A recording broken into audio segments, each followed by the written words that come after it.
All right. Hi, I'm Lauren Teel. I am the Percussion Caption Head at the Troopers Drum and Bugle Corps, and the Director of Percussion here at Mililani High School, and soon to be adjunct instructor at Texas A&M Commerce under Brian Zader.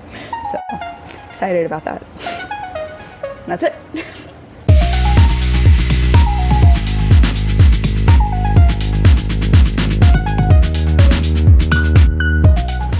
Welcome to Sketchbook Podcast, the discussion about creativity, preparation, and effort with artists, creators, and educators. As always, I'm your host, Daniel Montoya Jr. Now, Lauren, you and I have never met or talked or had anything to do with each other in life at all to this point, correct? Correct. I like that because I get to find out everything I know about you from this hour and a half or so. So first impressions, right, for the next 90 or so minutes. I'll do my best to just do what I can. Now, I have heard of you through as a performer, as an educator, mainly through the Troopers Drum and Bugle Corps, and then people have mentioned that I should talk to you. And I looked you up, and man, you've got like this crazy impressive resume. So we're going to talk about everything that you do as much as possible. So this is the time to just like gloat about yourself and let people know everything. But first of all, I need you to set the record straight. I'm an Austin native. I'm born and raised in Texas, but there are some cities, as you know, that people mispronounce all the time. And I would like you to pronounce the city and high school where you are from. I am from Coppell, Texas, not Coppell. Coppell. So Coppell, right? Yeah. Okay, because even people say Coppell, right? Coppell. I always said Coppell, excuse me. It's been a minute since I've been back. There was a joke when I lived out there that people used to call it Cop Hell.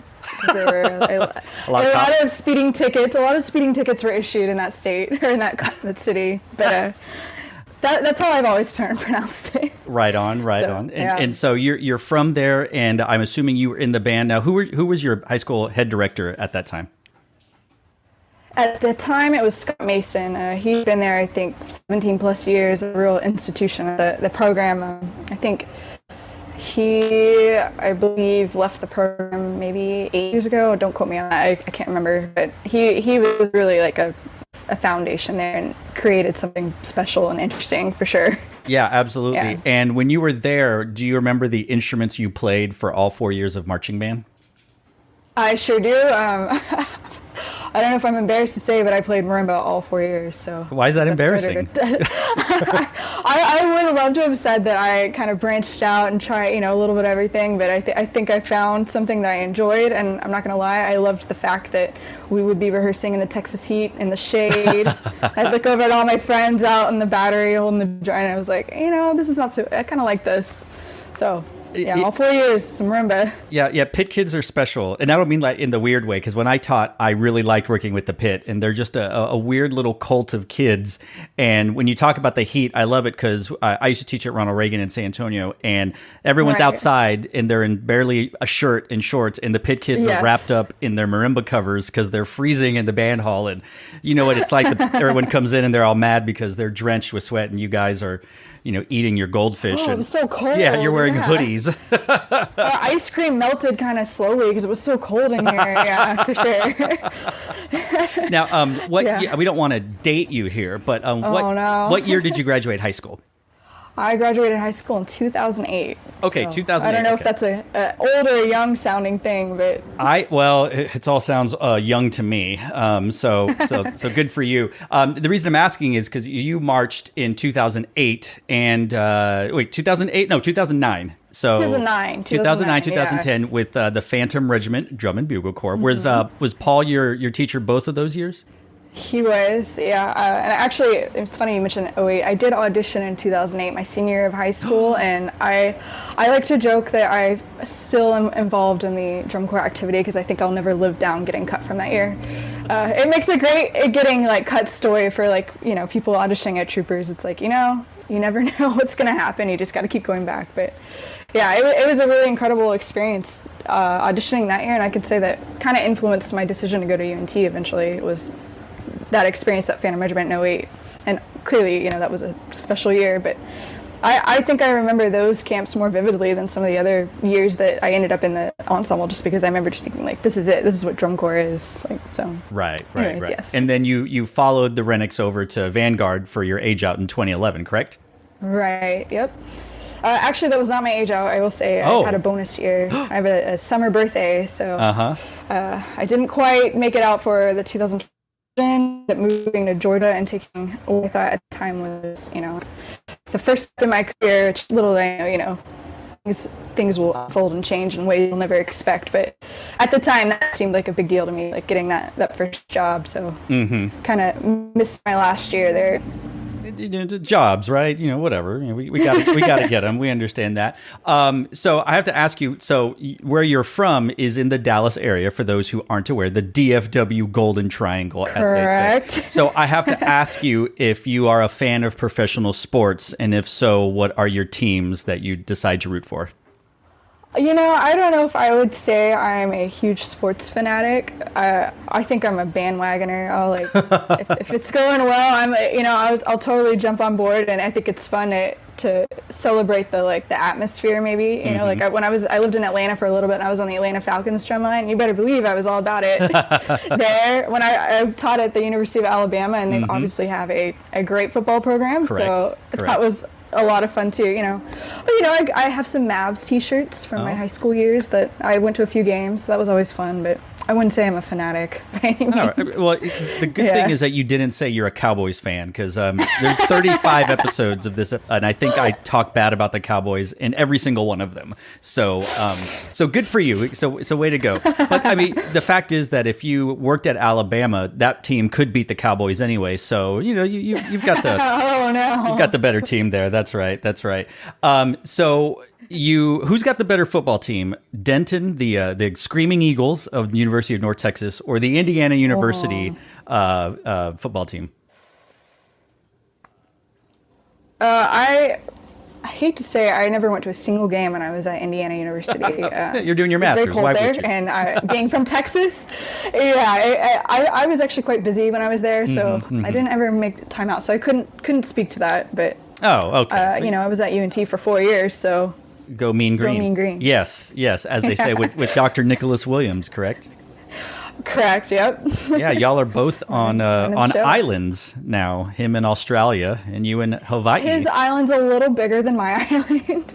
Yes. Yeah, exactly. Yes. So we are currently recording this on July 7th. 20 years from now, people will come back and call these the Corona tapes. So I'm curious, because while I've been to Hawaii once and it was great, and I always I'd love to go back, but whatever. What is it like over there? Because as you know, your home state is, I think we're setting records. We're winning in every sense of the word. We're winning the Corona race right now. I have to imagine Hawaii's either amazing or awful right now for the virus, right? What's it like down there? It's actually pretty good here. I will tell you right now, I'm on day 10 of a 14-day quarantine. I have not left the house this entire time I've been back. It's a pretty serious thing. They, and I'm the penalty if they catch you. You have to sign this very official document when you get off the plane. They make you meet with an individual agent. They literally called my landlord to confirm where I would be quarantining, and it's a serious thing. And if they catch you, it's a $5,000 penalty, or a year in prison. And so they're taking it pretty seriously. And I think, it's reflected in the numbers. It's comparatively, it's relatively tame. And as far as I know right now, there are plans in the work to go back to school 50% of the time. So they're going to split the school populations and do 50% in 1 week and then 50 in the other. And then they're digital when they're not in person. So it seems like things are all right, but anything can change, as we've learned from this year. Anything can change at any second. So just kind of watching. But yeah, I'm moving to Texas in about a month, and so you're moving back? I am moving for the year tentatively, and who knows beyond that. Right. This world can't count on anything, being too long. But I will be moving back to Texas. So I've been watching these news reports, and it's kind of interesting to see what's going on there. I don't know about this decision all of a sudden. Yeah, absolutely. Well, the good thing is you won't have to quarantine when you come back here, because you'd be bringing antibodies, I think, with you. So we'll see. Yeah, we'll welcome you with open arms.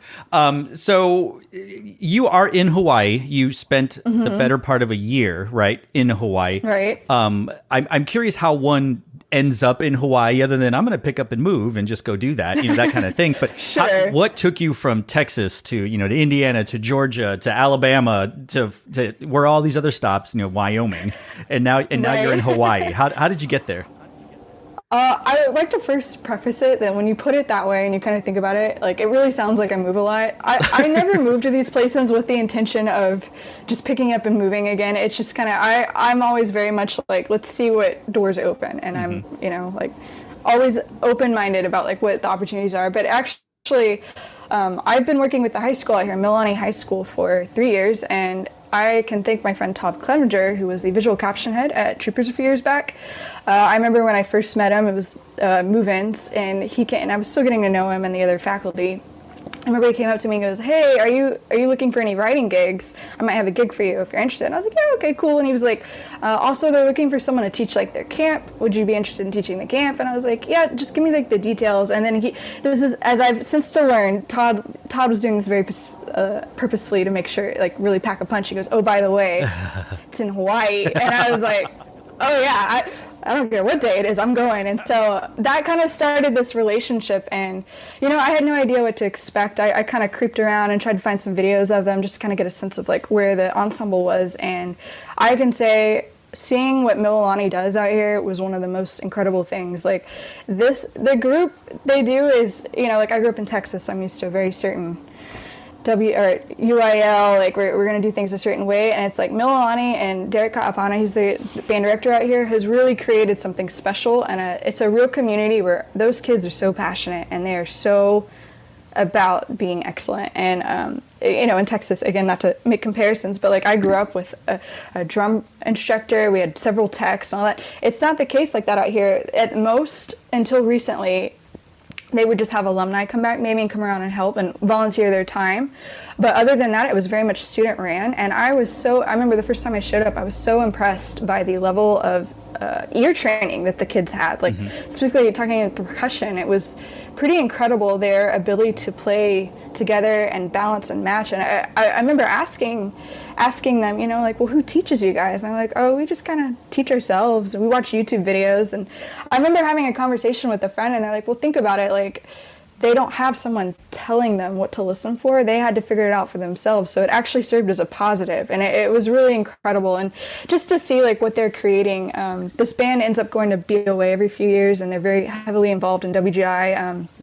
I know they took a WINS group, I want to say, not this year obviously, but a year ago, and they placed third in world. And it was like watching that ensemble, the way they move, like what Derek has created, and with Todd and the whole staff, it's really an incredible thing. And like I was totally hooked the first year I went, like, and the way Derek creates the staff and this it's a very creative process, and it's really organic. It's unlike anything I've been a part of, and I knew that was something I was interested in. Anyways, I would teach remotely. They would fly me out twice a year to come and do their like 10-day band camp, and then we would do like a contest. They'd fly me out about a month later. It always ended up being around like PASIC, so I would go to PASIC, and then I'd unfortunately have to leave early to go to Hawaii, which is like pulling it too. It's like I love being at PASIC, but getting to go to Hawaii is not too bad either. But yeah, and so at the end of, I was interim director of percussion at the University of Alabama for a year, and at the end of that appointment, it kind of came up in passing, kind of joking, like, "Oh, well, there might be a way we could get you to be here full time." And I remember when it became like, "Yeah, we can make this happen," it was just like, "Yeah, okay, I'm in." And it's been, the first like semester I was here, it was just like everything just like felt like a dream. Like honestly, like it was, like from the staff I worked with, he really like committed to building out the staff this year. We got a few recent alumni from the Santa Clara Vanguard that are now working on the brass staff from like 2015, I want to say. He really built out, we have a full percussion staff now, which is awesome. We just got a brand new set of drums from Dynasty that are just absolutely gorgeous. We're actually unboxing them this week and getting them ready for the kids to have. And then, there was just like a very big willingness from both the administration and from Derek and the band program to really invest in the percussion program and to see it really like grow. And so I want to say we bought like, not to like put a number on it, but like $3,000 worth of like Zildjian cymbals. Like they were absolutely gorgeous. Like we have this whole like K catalog now that we can get all these colors from. And it's just been really amazing to see the support and the growth that's happening and continuing to happen. And it's saying that with me moving to Texas, like I'm going to stay involved with Mililani for the year. Obviously with COVID, we have transitioned to a digital platform, and we've kind of found that for us, it's actually kind of working, and that we think we're able to make that continue to happen. So for this year, we're going to do kind of a digital hybrid thing, and then hopefully, fingers crossed, if things with the quarantine mandates here, I'll be able to come back once a month and just check in with them in person. So kind of excited about that. Hopefully, again, this is all trying to figure it out. But yeah, that's kind of the story of how I ended up in this location. That's incredible. That as a child, anyone that knew me when I was in my formative years, I was how there's like horse girls, like that's like a meme or something where they I was definitely I started as a 2-year-old horse girl and transitioned very quickly to a whale girl, which is just a more intense version of that. And so living in Hawaii was really kind of a dream and culmination of that, because I could wake up in the morning and I could walk 10 feet down the street and I could see humpback whales from my backyard essentially before I had to go in and teach drums. So it was like, can't get much better than that. It's pretty awesome. Yeah, I have so many things I want to talk about that just have to do with Hawaii. So I apologize if this turns into a Hawaii podcast. First of all, I did reach out to Derek, and he did agree to come on here, but this was like months ago. So I don't know, maybe send him a text message and go, hey, you should do this podcast. I'll let him know. So, I'm always curious about groups that live in Florida or California, or in your case, Hawaii, because down here in Texas, as you know, unless you live in Corpus Christi or something like that, you like, oh, we'll go to the lake or we'll do something like that. But you kind of, you do whatever you do. But I have to imagine, is it difficult to get a community of kids to want to do marching band or all these extracurricular activities when they literally have some of the most beautiful beaches and water and surfing and fishing and hang gliding and all that stuff? Like, or by that point, are they just like used to it and like, yeah, I'll go fish later on. And they just like what is a kid in Hawaii like in trying to get them involved in high school activities? I have never once had any kind of pushback from like, I would rather be like, that's the thing. And I don't know if that's maybe just like a Mililani thing, because where it is on the island, it's like dead center, like as most inland as you can be, which it's, in any direction, it's 30 minutes from the ocean, essentially. Sure. But I think it's really unique what those kids do. And I think Derek has done a good job of instilling in the kids that there's like a bigger world than what they experience here, and like they have this drive and desire that really pushes them to want to compete on a more national stage. And I've never had any pushback from them in saying that. And I'll also say, and this doesn't necessarily apply to the students, but some of my friends that I've made from Mililani, it tends to seem that the folks that grew up in Mililani aren't like overly in love with the ocean like it doesn't seem like they grew up that way. It's totally normal. And so I think I live on the North Shore, which is maybe 30 minutes from Mililani, and everyone thinks that's like crazy. Like they're like, oh my God, that's such a commute. And to me, I'm like, it's totally worth it. I can look at the ocean every day. I think, not that they take it for granted, but it's what life is. And so I really don't find it as like a deterrent, honestly.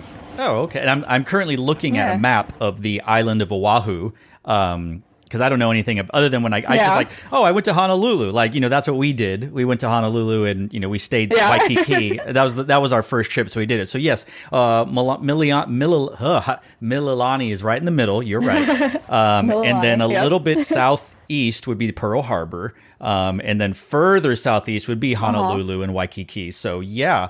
I was just kind of wondering, like, well, where's Diamond Head? Where's the Jurassic Park place? I was just kind of looking at it. So, okay, for those of us that are looking at maps right now as we talk about Hawaii. So yeah, that's awesome.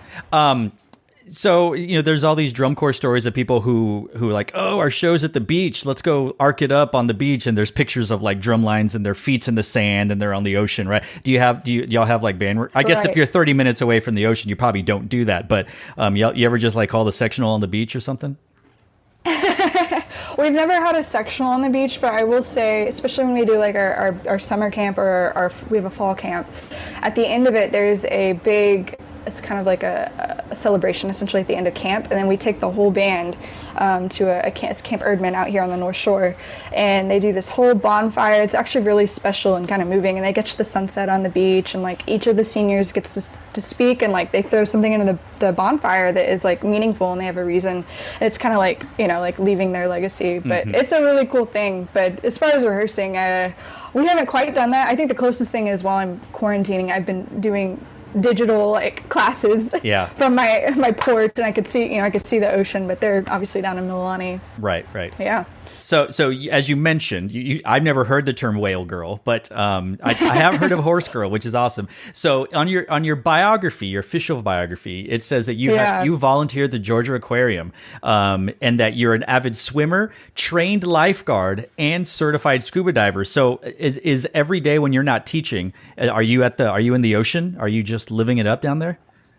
I definitely made a conservative effort to be in the water every day that I could. That was definitely I have this like app on my phone. I can check out the waves and see like, okay, where is it like better today to go swim, and like even now, like I've been checking it out. There's like dolphins swimming, and I live next to Waimea Bay, which is where they hold one of the most like famous surf competitions called the Eddie Cal.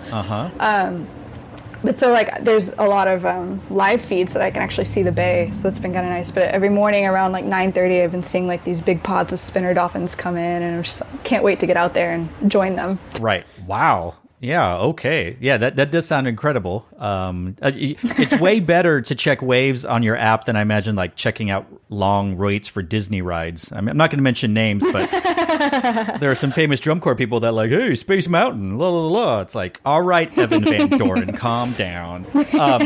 Okay. So a number of these questions, I know what you're going to say because you've put their logos on their your website, but I got to ask these questions anyway. I would obviously be very remiss if I didn't ask you, a percussionist, the hottest questions in the percussion world. So, all right. So let's put it on tape here. Traditional or match grip? Ooh, I gotta go traditional, and I'm not gonna say why. I've always been a traditional fan. I clearly we use it at Troopers, and I'm into it. So yeah, you hear that, Joe Hobbs? You hear that, Joe? Traditional grip. All right, here. This one's. I know what you're gonna say. Probably finale or Sibelius. Well, I'm curious to hear what you think I'm gonna say. You're a percussionist, so y'all are gonna say Sibelius. Oh, actually, no. I am a finale girl. Yes. I grew up using finale.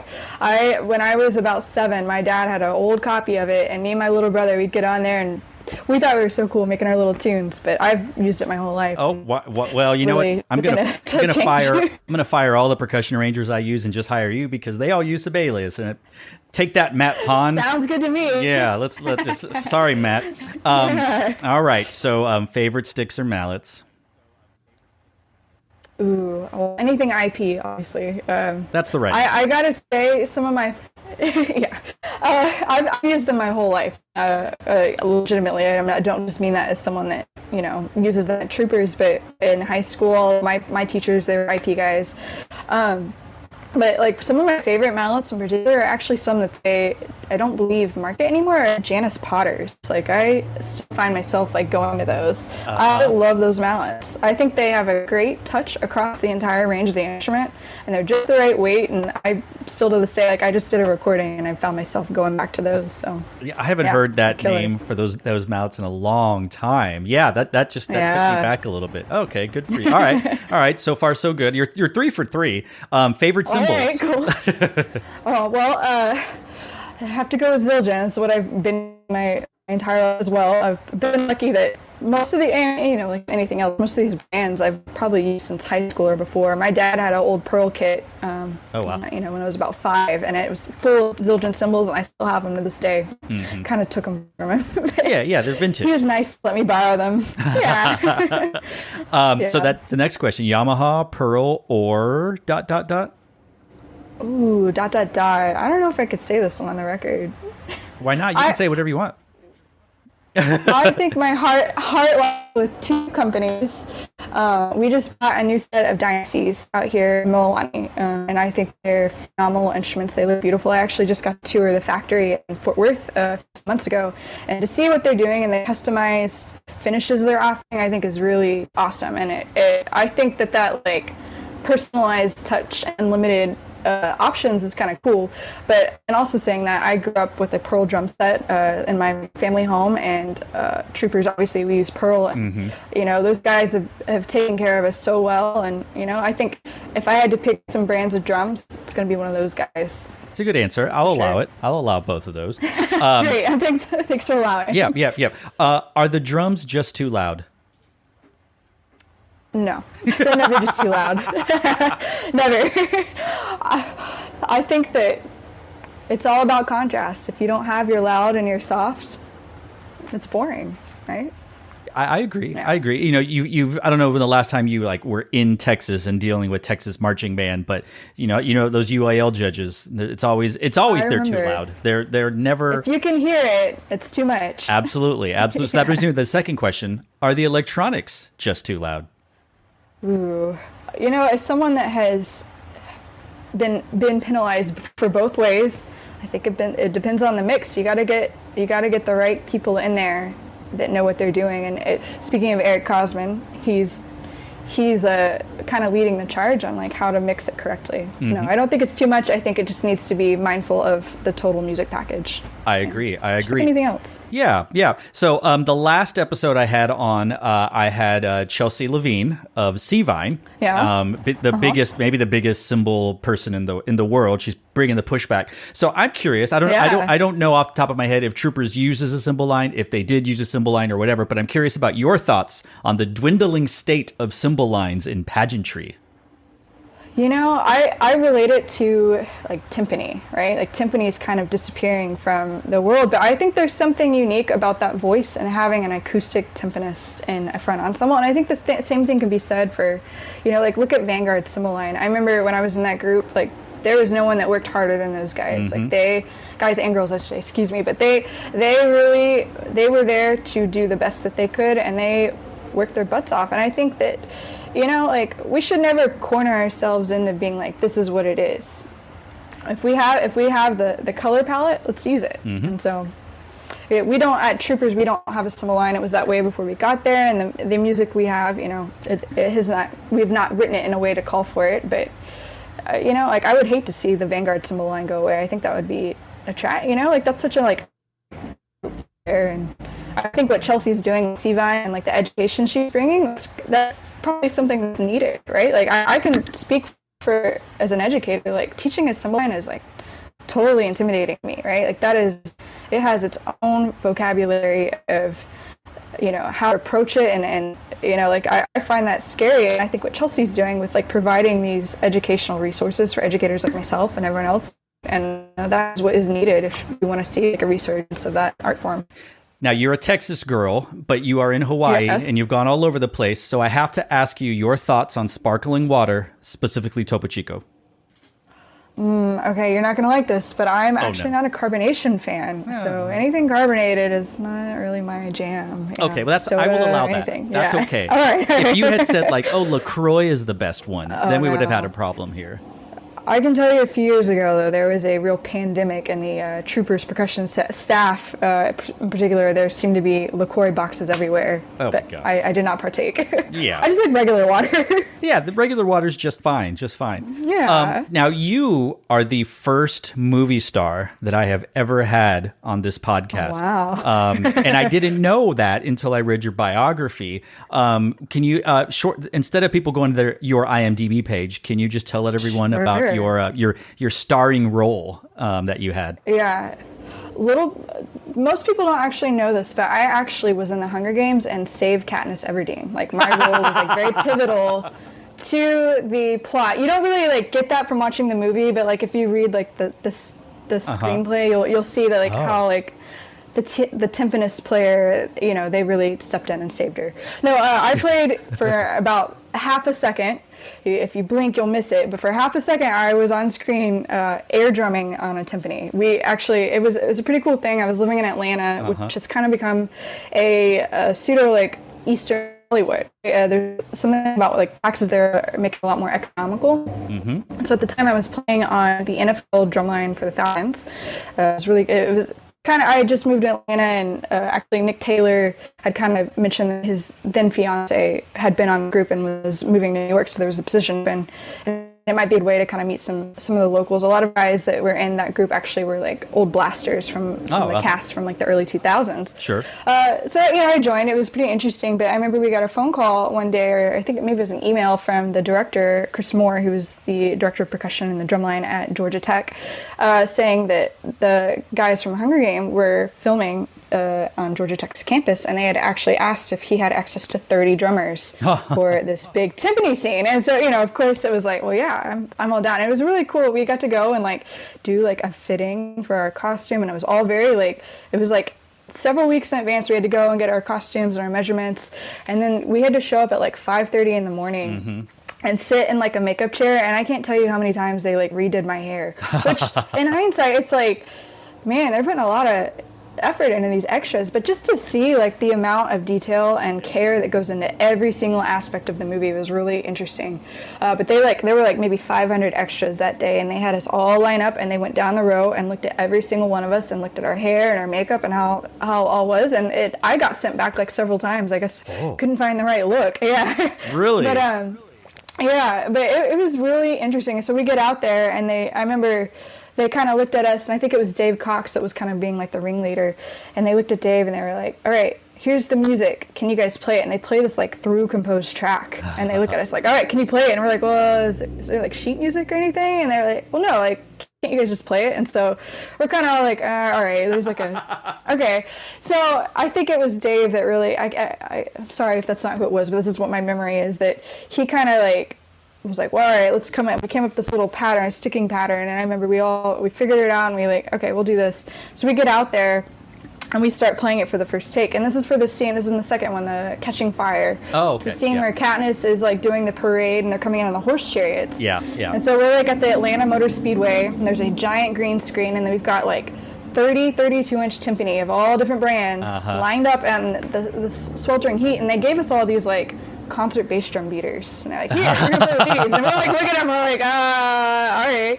And so we go to play, and they're like, yeah, make it really loud and big. And so we start filming, and the horses start coming out, and they get like totally spooked by the drums, like, and they're like, cut it, and they like cut it all off, and they're like, okay, can't do that. So can you guys make it look like you're playing really loud, but don't make any sound? Because the horses were like totally freaking out. But another thing that I vividly remember is like they would go, all right, set. Quiet on the set. And so like all of us, most of us were drum corps folks. Right, so we're like, we all get still and we're ready to go. And 20 minutes would go by and nothing would happen. We're all looking around like, what's going on? And they'd be like, okay, rolling. And still it's like, I remember seeing like, this is more fondly, I remember this from, I actually did two of them. I did the second one and the fourth one, the final installment. They had us come back and do it again. And I remember Jennifer Lawrence was like, there, like we didn't talk to her obviously, but she was maybe 30 feet from us, and between cuts she's like joking around, like driving like the like film, like the the video thing around, and like she like planked, I remember, on the floor just laying there, like totally could tell like everyone was watching her or whatever, but she would be like on the phone and stuff and goofing off, and then they would say set, rolling, she's still goofing off, and the second they say action, it's like she could just like flip the switch, and it was like and then it's like this very serious moment, and it's like, oh my god, to see that in person was like really cool. Like, wow, they can flip the switch. But it was definitely a different environment than drum corps. It's a lot of hurry up and wait. Right. And wait. And so for the one scene that I think in total took, for all the timpani, it maybe took like 5 seconds in the film. It was a whole day of filming. And then for the fourth movie, it was actually like several days, like 4 days, I want to say, of filming.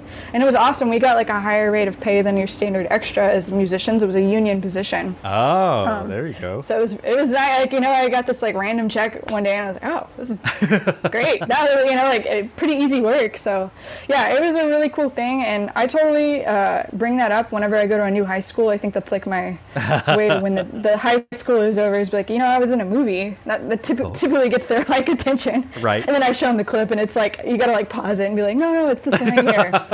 For those of you who are interested, if you type in Hunger Games timpani, it will come up, and I'm the very first one you see. But don't blink, because it literally, like, even I remember when I went to go see the movie, I kind of had forgotten I was in it, because it was like, you kind of get into the movie, and then it came up, and it was like, I almost missed it, because it's that quick. But It's a very interesting thing. That was a year out of my undergrad, and it was like two really cool things that happened, and I got asked to go on this trip to India to play with this guy, A.R. Rahman, who is a huge composer both in India and here. He wrote the music for Slumdog Millionaires, won like an Academy Award, a few Grammys, and like both those things happened within like the semester following my graduating from my undergrad. And I remember being like, wow, is this what life's gonna be now? Like I'm gonna be in a movie and like go stay in this palace in India. It was like really cool. Like clearly that is not, an everyday thing, but those two events kind of happened within a few months of each other. So it's a pretty good start to not being in college.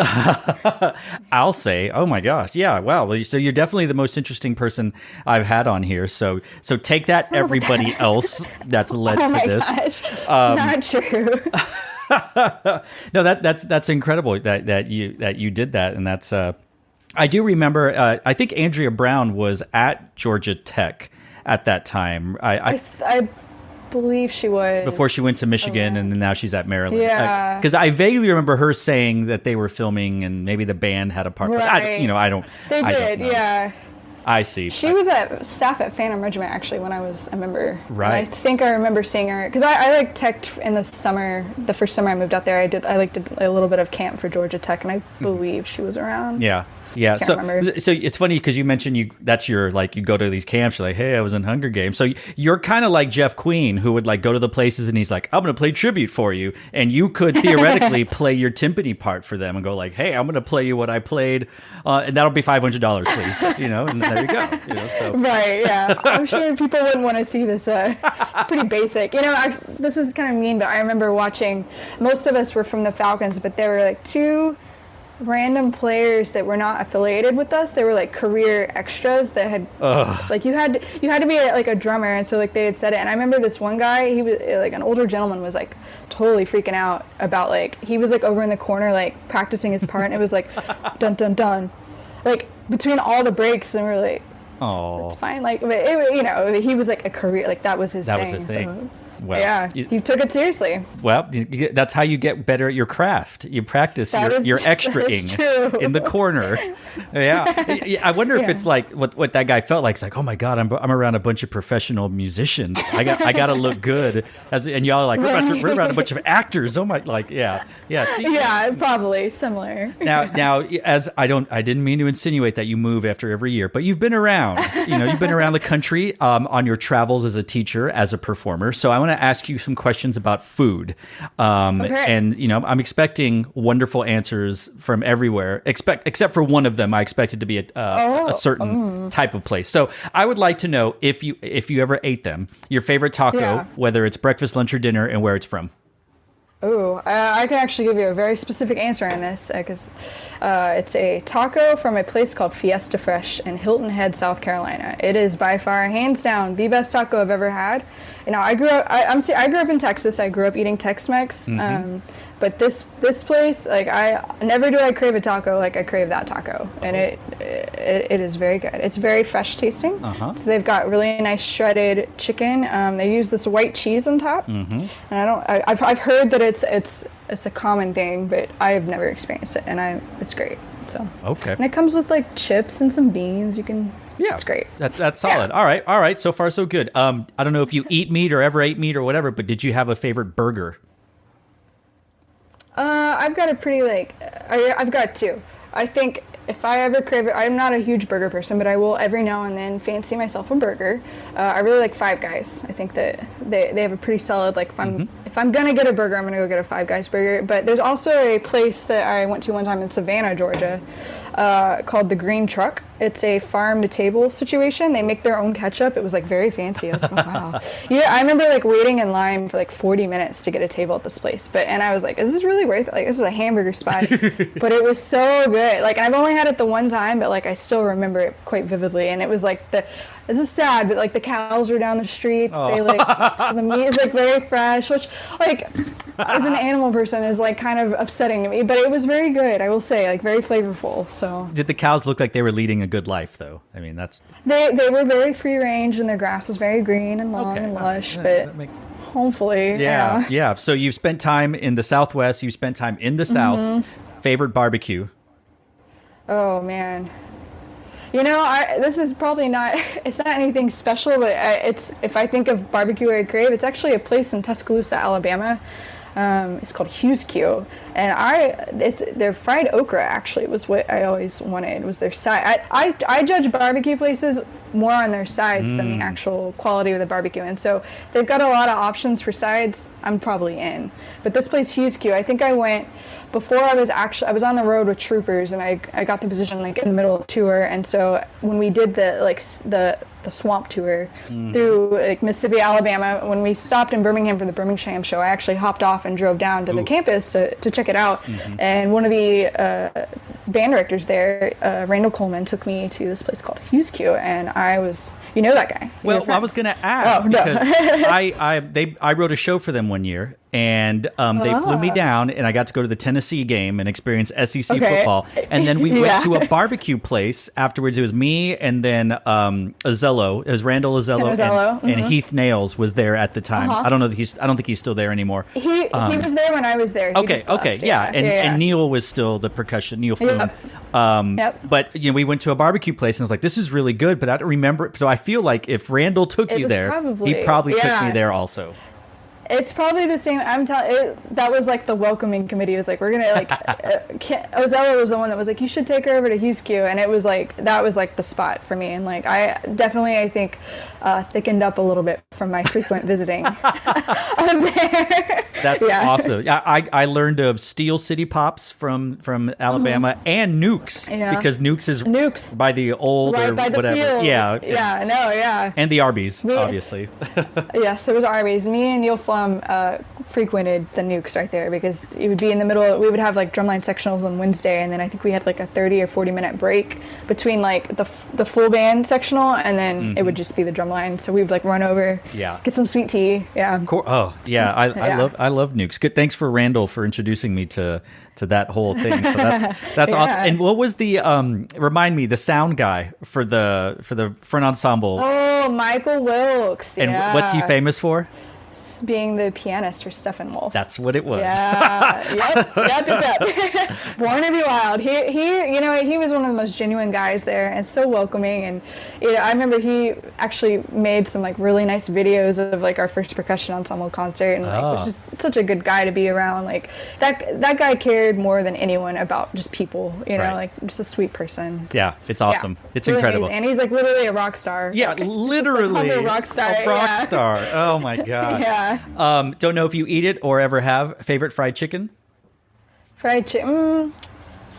I do eat fried chicken. I'm trying to think if I have a favorite.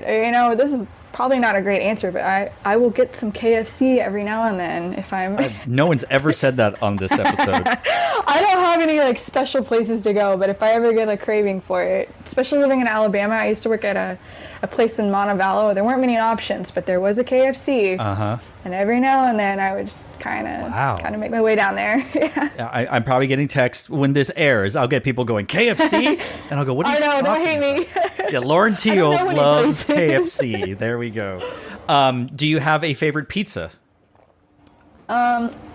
Again, I don't eat a ton of pizza, so I don't have anything special, but especially living in Indiana, I was going to school in Bloomington, and I worked about 45 minutes away in Greenwood at Center Grove. And so on Tuesdays, I always had these caption head calls for the troopers. And so I would call ahead to Domino's and have it delivered, so I didn't have to cook that night. So like while I was on this phone call, this like nice pizza would show up, and I always get like the thin crust with like green peppers and chicken. It's so good. Yeah. Which again, it's just Domino's, but if I'm gonna get pizza, it's probably gonna be Domino's. I like Domino's too. I liked Domino's before they changed their recipe. When everyone said it sucked, I was like, oh, Domino's was fine. I like it now too. I'm not a pizza snob, so that's fair. Yeah. All right. This is an adult podcast. I'm not assuming you drink, but if you do you have a favorite spirit? Anything whiskey. Oh, do you have a favorite whiskey? I have go to whiskey if I'm just not really in the. I'll get Maker's Mark. That's just like kind of an easy go-to. Yeah, nothing special. But if it's whiskey and as long as it doesn't have cinnamon in it, I want it. So I'm not a fan of the Fireball. Because you're not 21, at a university, right, in a fraternity party exactly. or something. Yeah. So apologies to my 45-year-old friends who are like, no, man, Fireball's awesome. No, disgusting. Now, you did mention iced tea, but I got to ask, sweet or unsweet? Oh, sweet, 100%. Of course. Yeah, unsweet tea. It better be hot if it's unsweet. Yeah, otherwise, right. Exactly. Yeah. There's a time, time and place for that. And then, how do you take your coffee? I take it in all ways as long as it's not too sweet. So in the summer, I just take it black, or if I want to be a little bougie, I'll do a drum corps mocha where you take a little hot chocolate packet and mix it with the food truck coffee. It's a good little pick me up. But I'll take it black. I'll put maybe a little bit of milk in it sometimes if I want it to be a little creamier. It just depends. Oh, all right. I'm not picky in that sense. Oh, that's fine. That's fine. Offering, I'll take it. Yeah, there's all kinds. Well, you've mentioned the Troopers Drum and Bugle Corps quite a bit, so I guess I have to talk about it at some point about this. I guess. So everyone, back in my day, like I never marched drum corps, but back in my day, it was just like I'm the percussion caption head. But now everyone has a title. So can you Sure. clarify what your exact wordage of title is at the Troopers? I think technically this year they just switched it to percussion. I have to look it up. It has been percussion caption head for probably the last 7 years, and then this year I think we changed our vocabulary to something a little more formal. Sure. But I can't think of it. Would Manager maybe or Associate Professor of Percussion Studies for Trooper Drum and Bugle Corps. Yeah. I should know, but percussion caption's fine. Well, that's fine. Something of that nature. I just didn't want to insult because, there are certain drum corps, especially brass staff, when it's like director of brass pedagogy, director of brass breathing, director of brass mellow. It's like, come on, gosh. just say mellow tech. That's fine. Okay, so this summer would have been year 8 for you at the Troopers. It would have been year 8. Started in 13, right? So 13, 14, 15, 16, 17, 18, 19, 20. Yep, 8. This would have been year 8. Okay, so before you were at the Troopers as percussion caption head, or were you at Troopers before that in a sort of a technician role or a battery, caption role, or what led to you being the percussion caption head at the Troopers? But before that, by that I mean like a few weeks before that, I had actually accepted a job at Atlanta CV as just a tech there with Chris Romanowski. And it was not. I remember I went to like a BOA show in Alabama with a school I was working out there, and I remember thinking to myself, like, man, I really miss like drum corps. Like this is this was my age out, or would have been like the year after I was like eligible to march. And I remember it was like a week later, Paul Rennick actually called me and was like, hey, I've got this new opportunity at the Troopers Drum and Bugle Corps. Would you be interested in running the front ensemble? Oh. And I was like, oh yeah, perfect. Like I was just thinking about this. This is great. And so it was like all at once I suddenly, I had committed to the Atlanta CV, and then suddenly I was working with the Troopers as well. So that was really cool. And then after my first year, I was the front ensemble coordinator at Troopers. Kind of mid-season and the off-season, there was a kind of an opening suddenly for the percussion caption head position. So I actually remember in the midst of all of that, it was like kind of like an unexpected thing. So we were kind of trying to figure out like, okay, well, we got to keep the ship going. Like we were a week away from our February camp. I remember talking to Sandy Rennick, and she actually really said something kind of powerful to me that was like, well, why don't you just do it? Because at the time, the Troopers thing was really, and it still is, but it was very important to me. Like that was something that I really believed in. I believed in what we were trying to create there and grow the culture. And I remember her saying, well, why don't you just be the percussion caption head? And I was like, oh, I'm a front ensemble person. It's always a battery person. And I remember her saying, well, why does it have to be a battery person that's the percussion caption head? And I was like, yeah, okay, like I never thought about it. And she was like, so it really made an impact on me. And I remember like that conversation kind of like gave me like the little nudge to kind of like, say like, hey, I'll run things. And so like that first year, I would say in 14, I was kind of more of a co-caption head with Chris McWilliams, who was probably one of the most well-rounded percussionists I know. great guy. But we kind of split the duties, and then as he moved to New York to kind of pursue like a Broadway career, and so he was not really looking to be on the road full time, and so just kind of out of like, I didn't let the ship sink that summer, and like it was very much like a trial by fire, like, okay, we'll just and it just kind of turned into a thing that year after year the program grew and it got stronger, and I certainly learned a lot in those first few years. I relied on a lot of people that I thankfully had connections to, that I saw they knew what they were doing, so I would just call them and say, okay, help, this is what I'm experiencing, what do and I definitely relied on them, but now it's 8 years later and we're still there, so it's been cool. But that's kind of how it happened. And like when I talk to high schoolers, I tend to talk about like when things seem like you're not ready for it, or maybe like they make you uncomfortable or you feel a little nervous, like that's the time you should do it, because that either A, you're going to excel and you're going to grow from it, or B, maybe you don't excel but you're going to learn what like what not to do. And I have plenty of what not to do stories from along the way. But yeah, it's been a really great thing, and I'm so proud of what those kids do every summer. Like it's pretty incredible. Like I look at some of the things the group has done in the past few years and like compare it to my years, like in 2010 Phantom Regiment, which like that they won drums that year, and it's I think what the troopers are doing now, sometimes some of the stuff, it's like we couldn't do any of this. Like it's just cool to see like how much the activity has grown in 10 years. So it's quite amazing. So you did you march with Oni Lara? I don't believe so. Wait, he was 2012, I guess. So that would have been your after, and you had already done the Vanguard. That would have been my bonus year. Yeah, and you were at Vanguard. I spent a few years working and writing for the Guardians Bugle Corps out of I'm assuming they're Houston. Texas. I don't know. But every percussion teacher, in some way, shape, or form, was connected to Paul. I think some of the guys either did Phantom Regiment, or they're from North Texas, Sarah Santa Cruz back in the day, and then Philip Martinez. And it was this weird thing, because a lot of our kids, it was almost, and I'm not saying this was in any way, shape, or form official, but it was almost like, okay, if there's a major league, a minor league, and like a minor league B, and you wanted to end up at Vanguard at some point, like. Right. A lot of some of the Guardians kids were like on Battery for Guardians, and then like I go to your website and there's a picture of one of our guys and he's on the snare line at Troopers, and so there's people talk about the Harloff tree, right, in brass, or the Gino tree,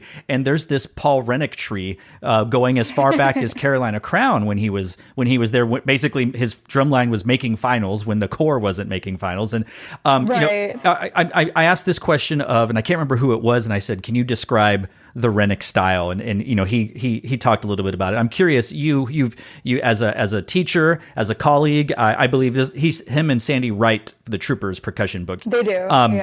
Can you, for those people who just stand in awe, and I'm one of those, whenever we see a Paul Rennick Vanguard line or any Phantom Regiment, what is the Rennick style? What is the Rennick thing? What makes him and Sandy and what they do just so incredibly good?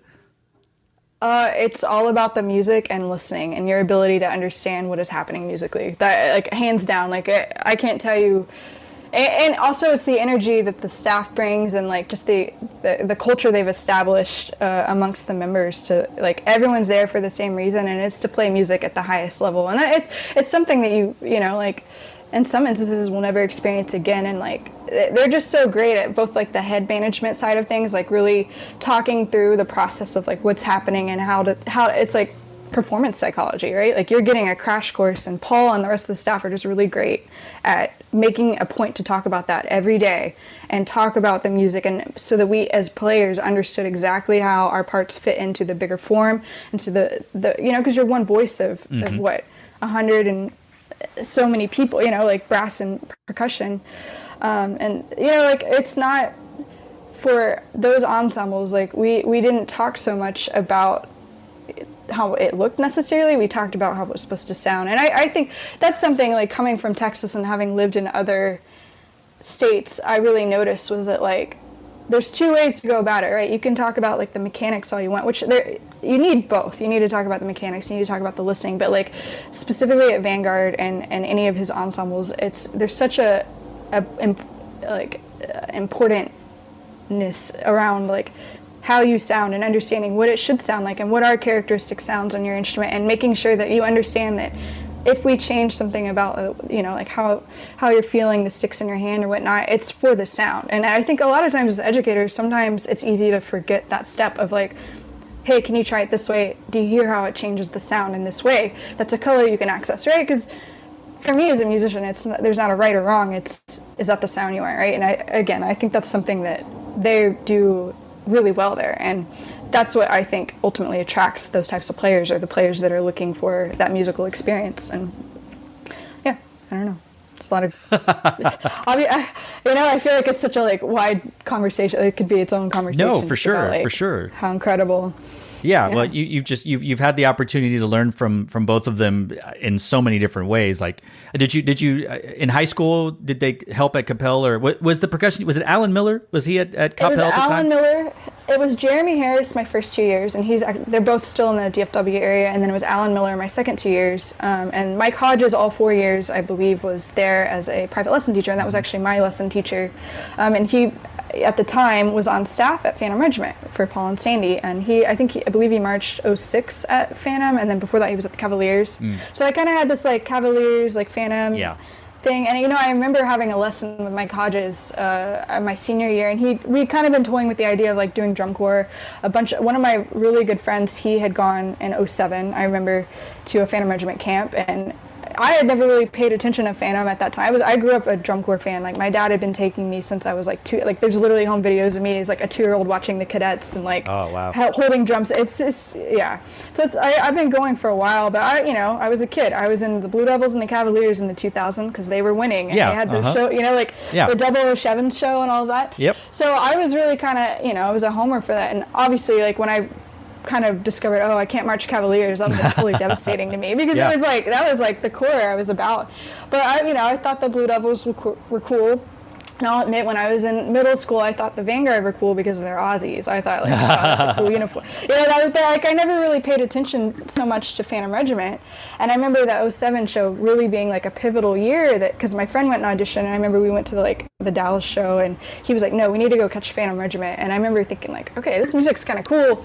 And then I remember watching them, like, and trying to find out who was going to win. They won drums in San Antonio, and then it was like finals week, and it was like, the Blue Devils won, but man, and that was kind of like what sold me. And so that next year in 08, like, I was like, yeah, I want to go audition there too. So anyways, Mike Hodges really kind of like helped prepare me for that. And I remember at one point he was like, I know Sandy Rennick, I can like get you a lesson with her. And I remember just being totally starstruck as like a high schooler. I was like, oh really? Yeah. And it never ended up happening, but like, I just remember being like totally like, oh wow, all these people, like, yeah, let's do it. So yeah. Wow. But she's never been in a movie or saved Jennifer Lawrence's life. You can never know. She could have been in there. We just don't know. You'll have to ask her. I don't know. She might have been in a different movie, possibly. I don't know. Yeah. And so you've been around that whole system kind of for a while, because then you went to North Texas, and then you marched Phantom, and then you marched Vanguard, and now you teach at Troopers. Like, you're still in the ecosystem, so to speak, sure. which is super cool. Why I really like 2008 Phantom Regiment is because Will Pitts died. So. Oh no. Yeah. Will Pitts, famous actor, moved out to California. I'm not sure. Fans of the podcast will remember that William Billions Pitts. Now is that his? That's his stage name. You go out there and you've got Michael Douglas, Tom Cruise, and you've got to give yourself a cool name. And he just decided William Billions Pitts. It works really well. Okay, so you are involved with I don't know if it's a group or a not-for-profit, or I don't know what you can school me on it in a moment. Sure. But they're called Girls March. And according to said website, I'm going to read it directly for all of you that don't have it up. Girls March is dedicated to bringing the disparity of men and women's experiences in the pageantry arts to the forefront of discussion by highlighting women's stories. We are amplifying their voices to the larger community by giving them the stage. Girls March aims to teach the importance of self-advocacy and leadership skills in the face of a society that encourages otherwise. To us, empowering women means supporting them and creating a space for their self-discovery, both online and offline. Access to direct female mentorship and fostering female-to-female peer connections is the cornerstone for our model. We know that girls need to see successful women in their field to help themselves create a vision for their success. We know the power of meeting and working with other students of a similar age who are also striving to be the best they can be. Girls March is doing our part to ensure that women have full representation in virtually every aspect of professional music, composition, conducting, higher education, instrument-specific orchestral jobs, and in the marching arts, band directors, DCI corps directors, DCI designers, arrangers, and caption heads. Girls March is leading the charge in changing this part of the world, starting with the marching percussion section. So I just read all of that, and I don't know if you want to give it the elevator pitch or just like clarify or maybe talk about how it started, what it is, and all that stuff. This, tell everyone about Girls March in ways that I can't possibly tell. Sure. I will tell you, Girls March is one of the coolest things that I get to be involved in, and I'm so thankful to Rachel. Rachel Taylor is actually a UNT and Vanguard and Phantom Regiment alumni too. She started this a few years ago, and it really started as a vision of like she saw that there was a need for a space that was maybe like a little bit more safe for young girls. Because like I'll tell you, like from experience, like I remember being in high school, and it's like even in college, like when you're practicing, you're very aware of like who's watching, and like I falling into the pitfall of like, oh, someone's hearing me, I don't want to hear them like mess up. Well, that can be kind of an intimidating thing, and so she's aimed to make there's camps that are through Girls March. Sorry, I should have said that. It's a camp that the original camp was hosted in Romeoville, Illinois. The first iteration was for high school age students, but she has the vision to expand that to college and beyond. The second year of the camps, we actually had one in Illinois and Florida, and there actually was a planned third location for this summer before everything happened. But it's her goal to expand this and to ultimately include include brass and include wider avenues. But it's a really amazing thing. Like I remember the first year of the camp, like we all went to lunch and we came back, and all the camp members, they were totally practicing, which is great. This is a drum camp. But the thing that stood out was that like when we first came in, people came in as like they were the quote front ensemble people and the quote unquote like battery folks. They had totally switched. Like everyone was trying an instrument that they had not come in on, and we're hacking it out and playing. And that I think is what is really great about this camp, is that it encourages you to try everything. Because I can say, as I've gotten older, like when I was in high school, it was totally divided to me. It was like pit is its own thing and battery is its own thing, and they do not cross over. But as I've gotten older as an educator, and certainly in the role at Troopers, I see more and more like it's all the same. It's all about making good sounds and being relaxed and making music, and you see more and more correlations. And I think she's really bridging that gap to make girls feel safe to try those things without being judged. And not like that can be created anywhere, but she just wanted to set out to kind of help make it's really like a sisterhood. And I think a lot of those girls stay in touch now. And I can also say like it's a pretty cool thing to get to meet other instructors. Like I remember Sandy and Rachel will talk about this. Like we all went out to dinner, and it was like Stephanie and Rachel and Paige and like Julie Davila, who's this like huge DCI and WGI judge. Like she went to North Texas way back in the like when it was like in the height of like indoor times, and it's just like it was so like cool for me to be sitting at a table with all these people that have had similar interactions throughout their percussion careers. And it's really great, like I think sometimes we get more out of it than the students do, like getting just to see that and see how it's changing.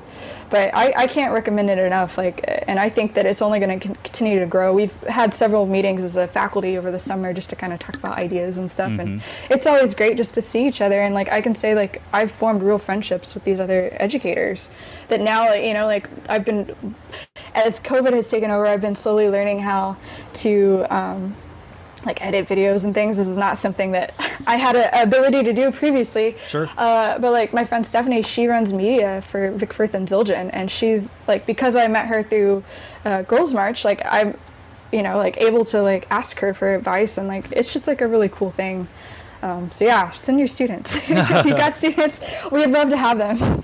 But yeah, it's great. And sorry, I didn't talk about what the actual camp is, but essentially there's 3 components to it. We want all of the members to experience all the battery instruments, all the front ensemble instruments, and there's also kind of a leadership component to it where we actually are talking about like how to be a leader in your own program and how to, like guide the culture of your program and like handle certain situations and things. And it's just I would say those 3 aspects are really cool.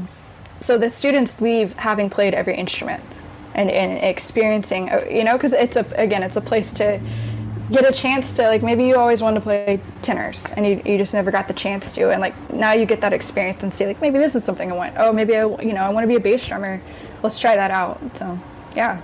Wow, that's incredible. Now, I'm a man. I'm a male, and I've played percussion through middle school and high school. And I graduated high school in 1996. I'm just giving that for context here because I remember when I was in high school, the perception was girls played mallets and boys played drums. And the reason why I'm saying this is because I was actually really good at mallets I was okay but I remember that whenever we had concert and sight reading, the band director go, "You're going to play the bells, Daniel." And I always be like, "Oh," because I could play bells really well.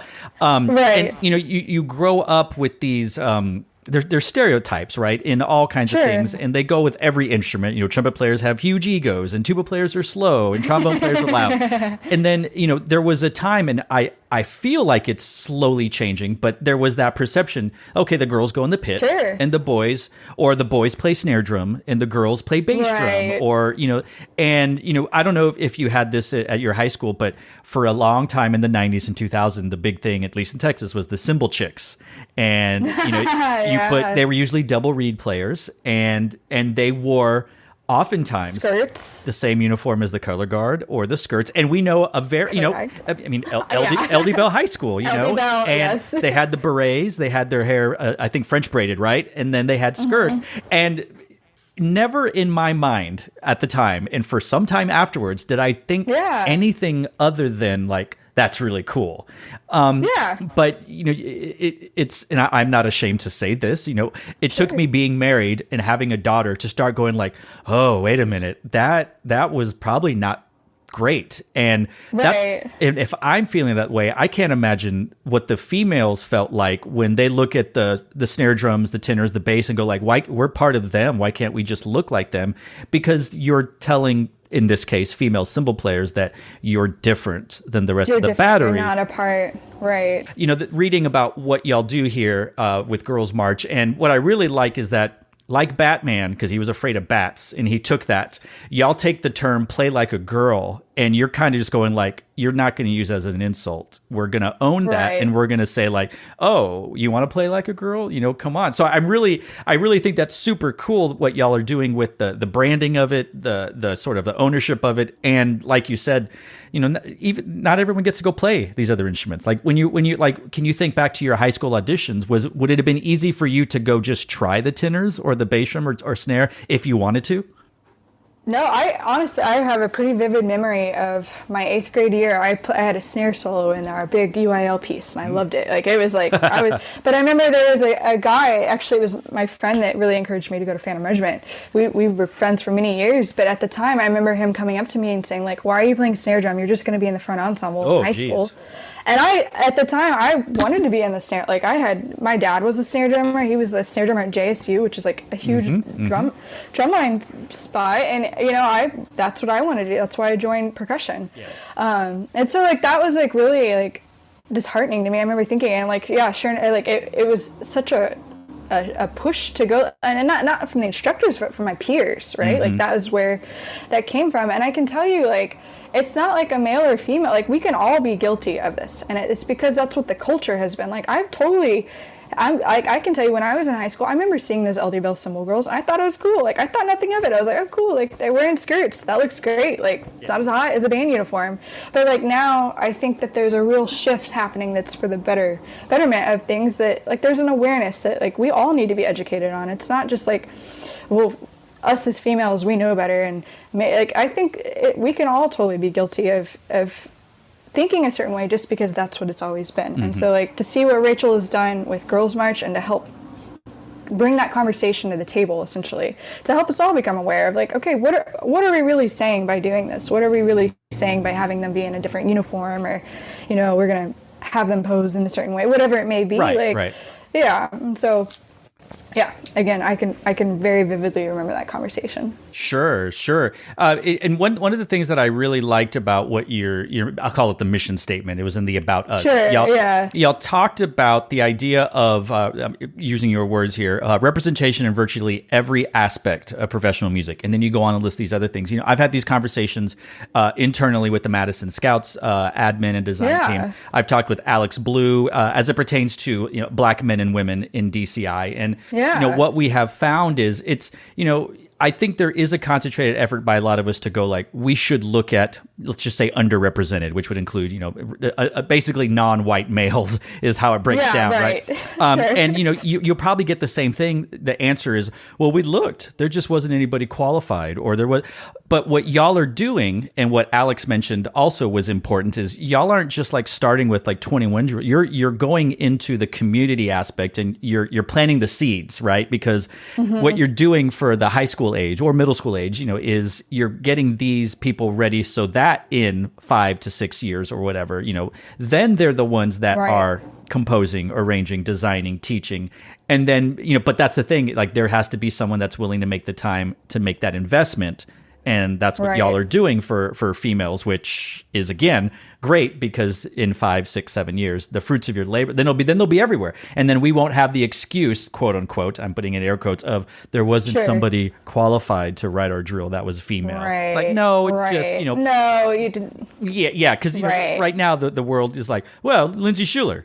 And like it kind of ends right there. It's like, well, like, okay, well, there's a deeper list than that. You know. So I think it's awesome, and it's super cool. And I guess those of you that are listening, can they let's pretend the world goes back to normal at some point. Sure. Can they like reach out to you and have y'all host a camp at their high school, or how does this work? You know, that's a good question. I think a good clarifying thing is I want to make a point about, like, Rachel Taylor is really the driving force behind all of this. I am more than happy to help and be a part of it, but she is the one that's doing the real work and really, like, driving the vision of the group. But, you know, I think I would recommend reaching out to Rachel, and I think that, you know, she and us as a faculty are always looking, like, how to grow this vision and what is going to benefit folks the most. And I can tell you, I think the third location that was planned for this year kind of started in that way. It was like there was kind of a push in a fairly popular area of like, hey, we would love to bring this to our community. So I would say, like, if you think you would like that in your community, there's certainly some avenues. And I think, if anything, like, it never hurts to ask, right? Like, it never hurts to, worst thing happens is you get a no, or maybe down the road. So yeah, I would say Rachel's info, I believe, is on that website. If not, I will be happy to provide it. So it's literally girlsmarch.org. And you can read all about. They have frequently asked questions about age groups, instruments. What if you don't play percussion? You know, do they have simple stuff? So yeah, y'all meaning the people listening. Whether or not you're a girl, if you're interested in doing it if you're a male percussion band director or anything, and you're like, I really would like to help out the girls in my middle school, and it does say age group is 12 to 18. So yes, middle school and high school. So that's awesome. That's middle cool. and high school. Lauren, I have to ask you the most important question that I ask everybody on every episode. It's really the only reason why I started this podcast. For the folks listening to us at home and nowhere else because they are smart and are socially isolating, please describe in excruciating detail what shoes you are wearing. Oh, no. Well, I'm not wearing shoes, actually, and I don't like to wear shoes. This goes back to my childhood, and you can ask anyone I marched drum corps with. I, in fact, did one whole show without shoes on. So. Well, but there's a whole story that goes with that. But you're in the pit, so do people look at pit people's feet? You know what? I got in a lot of trouble more than once and caused some issues probably because of my lack of wanting to wear shoes. We had rules at both Vanguard and Phantom to wear shoes in the front ensemble for good reason. And in fact, the reason I didn't wear a shoe to the show was because I got hurt unloading the truck not wearing shoes. So I'm a testament to there's a reason for it. But I was a little hard-headed, and to this day will choose not to wear shoes most of the time. Wow. You know, it's very apropos because there are people that are very hard-headed and choose not to wear a certain article of I don't want to call it clothing. Sure. That would really help out the entire world. But you know what? They're just not going to do it. So maybe they maybe they need a marimba to fall on their face or something. Maybe. I don't know. You know, that puts my lack of shoe wearing in a different light. Oh, well, but you not wearing shoes doesn't help or hurt the rest of the world now. Is it closing the world down? Yeah, That's right. Yeah. Now, unless they find out that COVID is spread through toenails or something. I don't know. Yeah, that was. Yeah, well, that was great. We just turned a wonderful discussion about shoes into toenails. So great. Cool. So Lauren, I asked this question. It's such a hard question to answer at this time. What's next for you? Oh man, I can tell you in the next week I have plans to go swimming in the ocean. But no, you know, I have kind of allowed life. You know, you can make plans all you want to, and you know, hope and dream for the things, but things are never going to work out exactly the way you envision them. Mm-hmm. But as long as you are open to opportunities and experiences that might open other doors, like you never know where you might end up. And so, you know, right now the plan is going to Texas, and it's hard to say from there, like, you know, there's so many options that could happen, and I just like to remain open and see what is the next, you know, what's the next thing on the horizon. I'm not going to limit myself to one thing. Everyone in this activity, in this art form, and being an artist, you have to make your own path, right? Mm-hmm. You know, I look back to like when I was in high school and when I decided I wanted to go be a percussion major.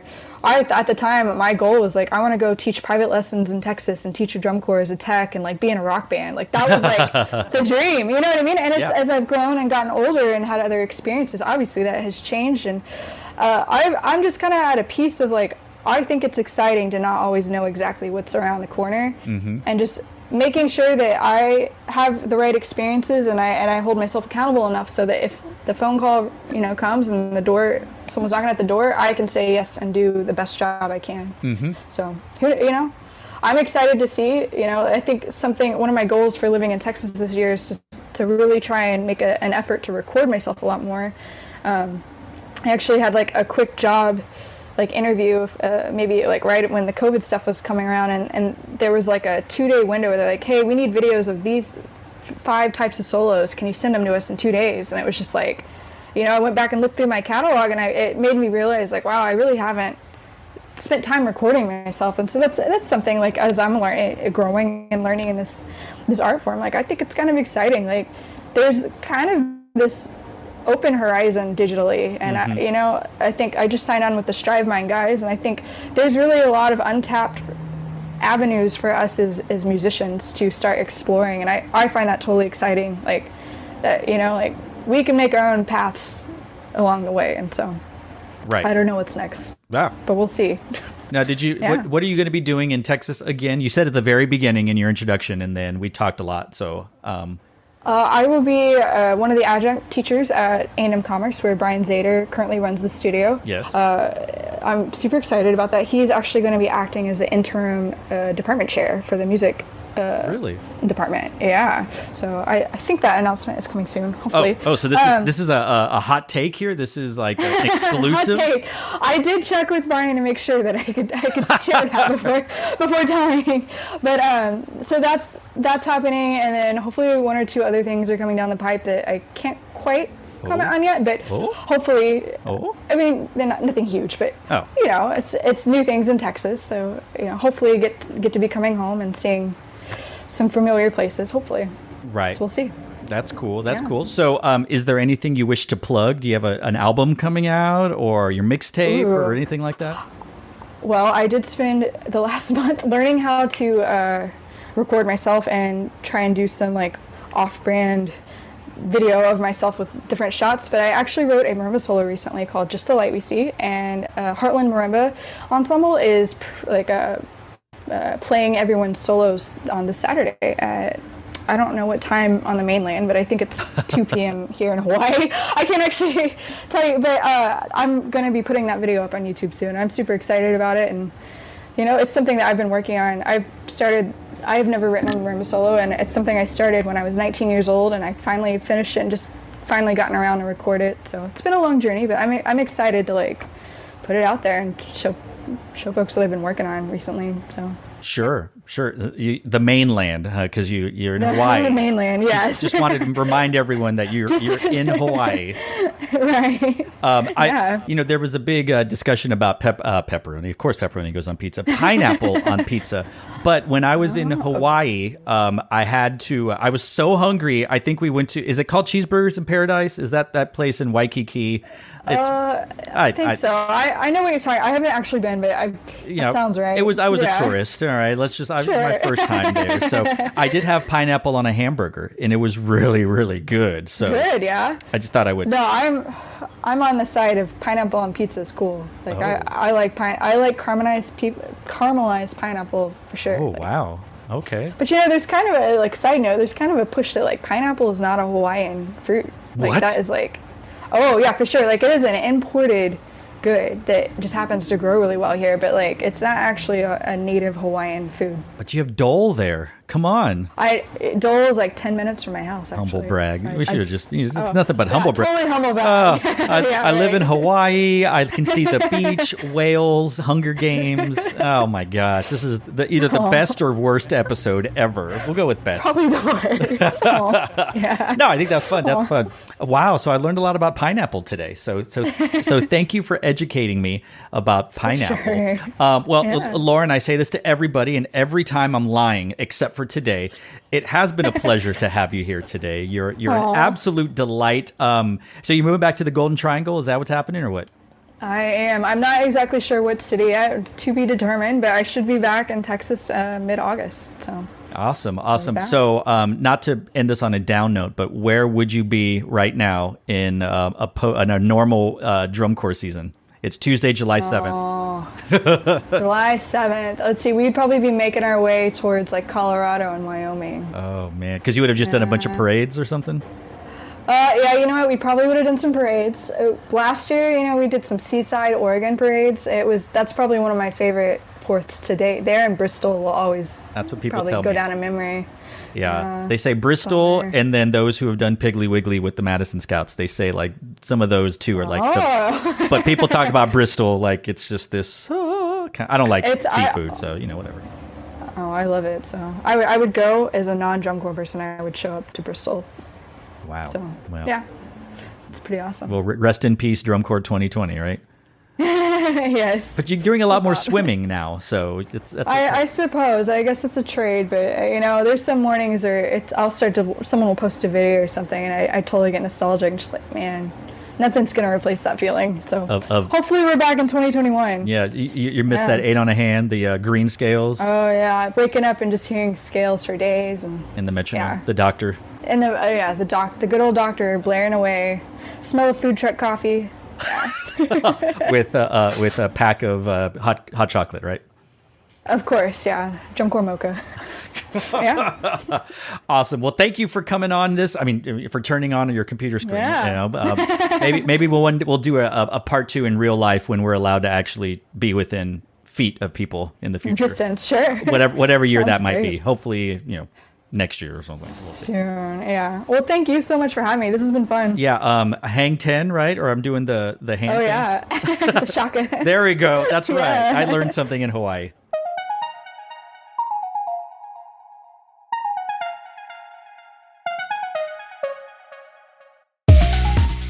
This episode of Sketchbook Podcast was recorded in Austin, Texas and Mililani, Hawaii, and was edited and produced by me, Daniel Montoya Jr.